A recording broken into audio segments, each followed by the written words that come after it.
So ATI would do 20%, and those subcontractors do like 80%. 80%. Wow. I don't know if we want to share that they do all the work. No. America, there's a government program that hands out contracts worth up to $150 million. No bidding process, no competition, just one box checked on the form. And here's the twist. The company that wins that check doesn't actually build anything, doesn't code anything, doesn't do the actual job.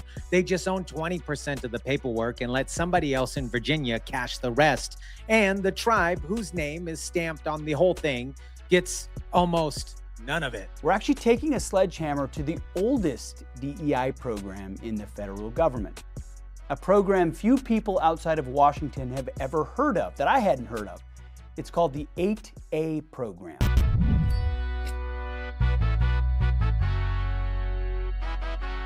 What is up, guys? Tyson Dela Cruz here. Thank you so much for rocking with me. Here's the plain version. Back in 1978, the government built a program called 8A. The idea was simple: help small businesses owned by people who've been shut out of the system win federal contracts without having to fight against giant corporations for every job. It was a great idea on paperwork. The Defense Secretary, Pete Hegseth, just ordered a line-by-line review for every 8A sole source contract over $20 million.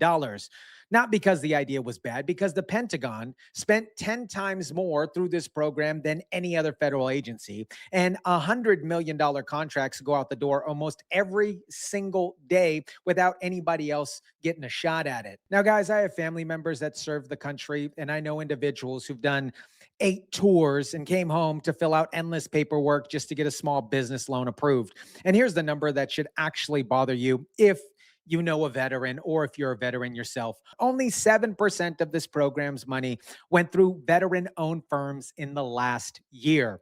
62% went to tribal firms. As you're about to see, most of the money never actually even reaches the tribe. And here's where it gets ugly. And before we jump into this, shout out to James O'Keefe for doing this investigative reporting. Malene Cromwell, the director for contracts for a company called ATI, told James O'Keefe that her firm keeps roughly 20% of the work and hands 80% to subcontractors who couldn't have won the contract on their own. ATI is registered as owned by a Native American tribe called Susanville Indian Rancheria. The tribe's own leader admitted on camera that the tribe does 0% of the actual labor. The CEO of ATI, a man named Firmage Crutchfield, not a Native American. His fiance runs the finances as CFO, also not a Native American. Every few years, right before the company gets too big to legally count as a small business anymore, Crutchfield starts a brand new company and moves the whole operation over and over again. So the loophole actually never ever closes. Now, my friends, here's the honest part, and I'll give you credit where credit is due. Plenty of 8A firms are actually legitimate, run by people who claim to represent and actually do the work for real communities. This isn't every single company in the program. It's the ones that are gaming the actual system. But look at Chenega, an Alaskan Native corporation.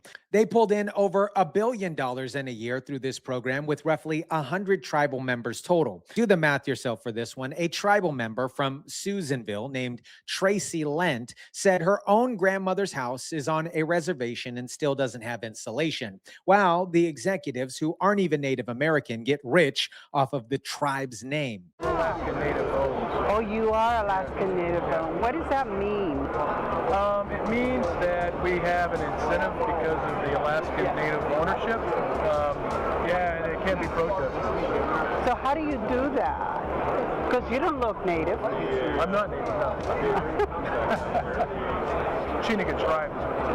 Chenega tribe. But they don't do the work you guys. They don't do the work. No, they hire people that understand the market. And you guys, it's not just one tribe and it's not just one company. A senior account executive for Cherokee Federal, a man named Ricky, told the same undercover crew, James O'Keefe's crew, his firm keeps 63% of the profit while the tribe gets 37%.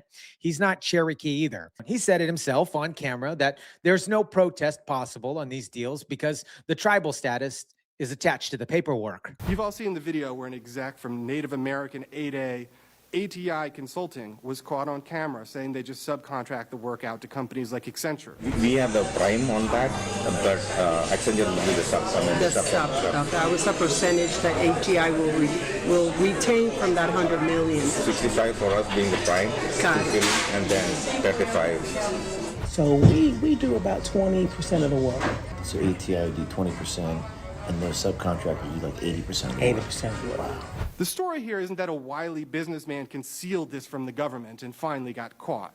It's that 8A is actually a corrupt conspiracy between government procurement officers and big companies. So the contracting officer encourages the Beltway bandit to seek out a random 8A that's listed, waiting like a shell company, on one of the contract vehicles. The government can immediately award the contract to the 8A, knowing that they'll subcontract the work back to the big firm. It's just a way to bypass competitive bidding, a process we have in place for a reason. There's no bidding war. No bidding war because of your native status. So the guy in the James O'Keefe video didn't swindle the government. We all knew. The government knew. And we're getting to the juice of it. And here's how this whole thing works. Big consulting firms want contracts, but doesn't qualify for a no bid lane for those contracts.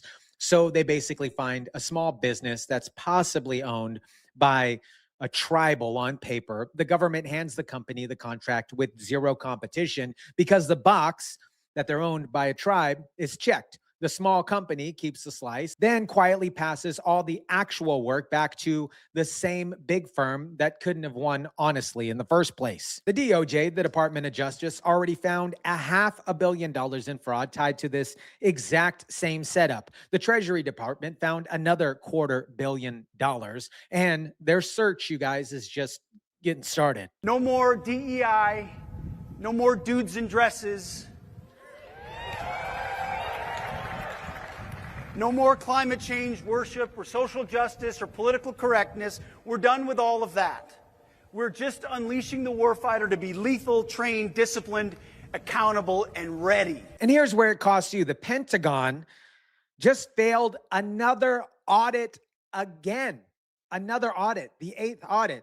Same results it's gotten every single year since it started actually counting. Pentagon racks up $35 trillion in accounting changes in 1 year, and they cannot account for 63% of $4 trillion of assets. DoD regularly buys parts and equipment it does not need because it can't keep track of parts and equipment it already owns. So they've already bought so many different things, they don't even know who's taking care of. Like, we have a lot of equipment, right? Imagine somebody has to sit there and write down all the cameras we have, the lenses we have, the equipment we have. They're not even keeping track of it. So they keep buying stuff. They don't even know what they have in their inventory. Think about how crazy that is. Again, you and I are paying for it. The Pentagon has failed. Pentagon started doing audits 7 years ago. They have never once passed one. They can't account for 63% of $4 trillion in equipment. And somewhere inside the broken system, a company with 2 non-native executives at the top is pocketing 80 cents of every contract dollar meant for the tribe that actually never sees anything. The taxpayer pays full price for the contract that never had to compete with anybody else. The tribe basically gets pennies. The guy running it goes to a leadership summit once a year and tours a reservation, then flies home to his office in Virginia. America, they named it after the people that it was supposed to help. The people that it was supposed to help are the ones who saw it actually the least. The man who isn't Native American ran the company. His fiance, who isn't even Native American, ran the money. And the grandmother is on the reservation, still doesn't have insulation in her house. They call it economic empowerment. What it actually built was a mailbox in Anchorage and a corner office at WeWorks. Let me know what you think about this. Drop it down in the comment section down below. Smash the like button if you kindly would. Share, subscribe, and as always, guys, I'll catch you on the next one.